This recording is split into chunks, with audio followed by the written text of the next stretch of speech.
চট্টগ্রামের পর রাজশাহী, প্রশাসকের একই পরিণতি।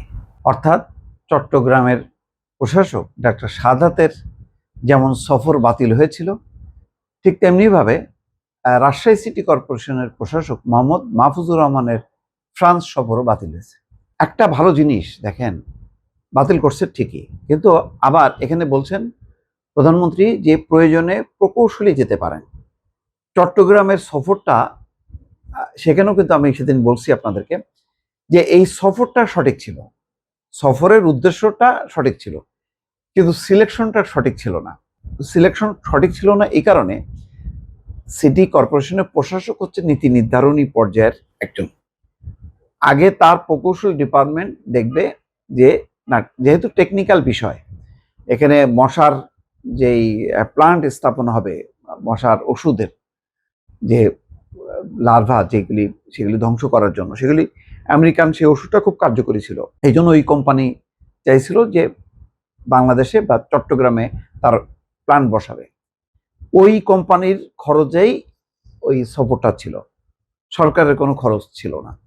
কিন্তু তারপরেও যখন নাকি বিষয়টা কারিগরি বিষয়ক এবং সেই কি বলবো, যে ওষুধ কার্যকর কি কার্যকর না, বা যেগুলি হয় টেকনিক্যাল যে অ্যাসেসমেন্টগুলো, যেহেতু একটা প্ল্যান্ট বসাতে চাই, ওই প্রকৌশলীদের যাওয়া দরকার ছিল।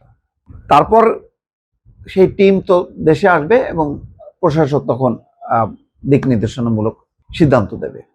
ফ্রান্সে দেখেন একই, নাকচ করছেন, কিন্তু তিনি বলছেন যে প্রযুক্তিগত জ্ঞান অর্জনের সঙ্গে সংশ্লিষ্ট নন এমন কর্মকর্তার বিদেশ সফরের কোনো গুরুত্ব নেই। আপনি এটা কি উড়াই দেবেন? সত্য। এই ধরনের সফরে প্রয়োজন হলে সংশ্লিষ্ট প্রকৌশলী যেতে পারেন, প্রশাসক নন। স্থানীয় সরকার বিভাগ সূত্র বলছে, সিগনিফাই বাংলাদেশ লিমিটেডের আমন্ত্রণে ফ্রান্সে অবস্থিত সিগনিফাই ফ্রান্সের আউটডোর লাইটিং অ্যাপ্লিকেশন সেন্টার পরিদর্শন এবং স্ট্রিট লাইটিং এর নতুন বিদ্যুৎ সাশ্রয়ী প্রযুক্তি সম্পর্কে জ্ঞান অর্জনের জন্য রাজশাহী সিটি কর্পোরেশনের প্রশাসক মোহাম্মদ মাহফুজুর রহমান, নির্বাহী প্রকৌশলী বিদ্যুৎ ABM আসাদুজ্জামান সুইটের ফ্রান্স সফরের প্রস্তাব প্রধানমন্ত্রীর কার্যালয়ে পাঠানো হয়েছিল। এই যে যেমন নির্বাহী প্রকৌশলী বিদ্যুৎ, এটা ঠিক আছে, প্রস্তাবের বিষয়ে প্রধানমন্ত্রী আজ সোমবার ওই অনুশাসন দেন বলে জানা গেছে।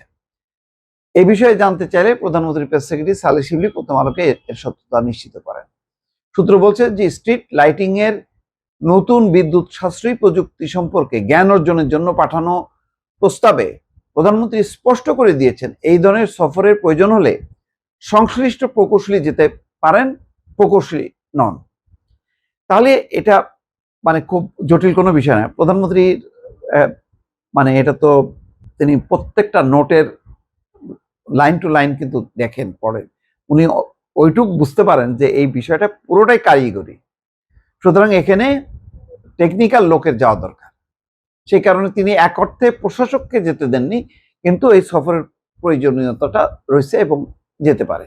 আমার ধারণা যে চট্টগ্রামের ব্যাপারেও, যেহেতু এখানে যতটুকু শুনেছি যে মার্কিন দূতাবাস ইন্টারেস্টেড যে এই ধরনের, কারণ এটা তাদের ব্যবসায়িক ব্যাপার। আমেরিকান কোনো কোম্পানি যদি বাংলাদেশে আসে, তো সেই ব্যাপারে আমেরিকান দূতাবাস তো, এরা হলো বিজনেস উইং, তারা ব্যবসা বাণিজ্যটা দেখে, তারা তেল আমদানি স্বার্থ, এখানে তেল উত্তোলন, গ্যাস উত্তোলন, এই সমস্তগুলো দেখে এবং সেভাবে তদবির করে। তাদের যে এয়ারবাস, বোয়িং, তাদের যে বোয়িং কেনাবেচা, এটার ব্যাপারেও পিটার হাস, এই যে এত আলোচিত ছিলেন শেখ হাসিনার আমলে, তিনিও কিন্তু এটা নিয়ে দেন দরবার করতেন, ফলে তারা বিজনেসের উপর গুরুত্বটা দেয়।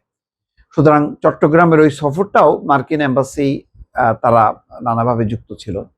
যাই হোক, আমার ধারণা যে এইটা প্রধানমন্ত্রী খুব যৌক্তিকভাবেই এবারও এই সফরটা প্রশাসকের বাতিল করছে এবং এটা আমার ধারণা কোনো বিতর্কের কোনো অবকাশ নেই।